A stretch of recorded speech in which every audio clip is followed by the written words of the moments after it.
যদি তুমি ভারতবর্ষ সম্পর্কে জানতে চাও, হ্যাঁ, যদি তুমি ভারতবর্ষ সম্পর্কে জানতে চাও, তাহলে স্বামী বিবেকানন্দ সম্পর্কে জানো। If you want to know India, then you should learn about Swami Vivekananda.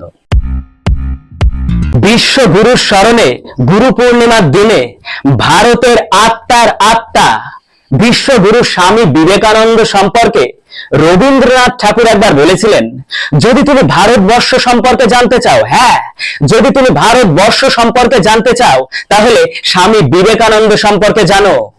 If you want to know India, then you should learn about Swami Vivekananda. Sister Nivedita একবার বলেছিলেন, স্বামী বিবেকানন্দ ছিলেন রক্তে মাংসে গড়া ভারতবর্ষের এক মূর্ত প্রতীক। যদি তুমি ভারতবর্ষকে এক দাড়ি পাল্লায় রাখো, তাহলে স্বামী বিবেকানন্দকে আর এক দাড়ি পাল্লায় রাখতে হবে।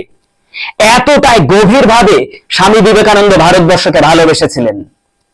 আজ থেকে 132 বছর আগে 1893 খ্রিস্টাব্দে আমেরিকার শিকাগো ধর্ম মহাসম্মেলনে ভারতের হিন্দু তথা সনাতন ধর্মকে বিশ্বের দরবারে শ্রেষ্ঠ ধর্ম হিসেবে তুলে ধরেন।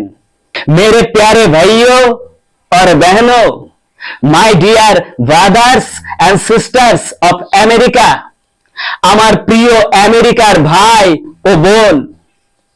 তার এই ভাষণ বিশ্ব জুড়ে আলোড়ন সৃষ্টি করে এবং ভারতের হিন্দু ধর্ম, সনাতন ধর্ম এবং ভারতের সংস্কৃতি সম্পর্কে বাইরের দেশ এবং মানুষের আকর্ষণ বাড়ায়।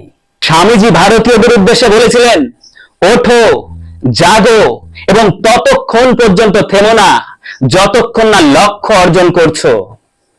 কারণ পরিত্রাণাং সাধুনাং বিনাশায় চ দুষ্কৃতাম ধর্ম সংস্থাপনার্থায় সম্ভবামি যুগে যুগে।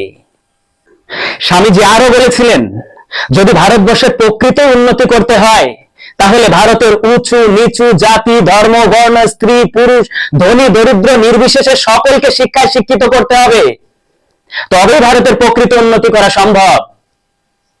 তাই কবিগুরু রবীন্দ্রনাথ ঠাকুর স্বামীজিকে নিয়ে বলেছিলেন যে স্বামীজির ভিতরে এক বিন্দু ভারতবর্ষকে নিয়ে নেতিবাচক কিছু নেই, যা কিছু আছে তা শুধুই ভারতকে নিয়ে ইতিবাচক দিক।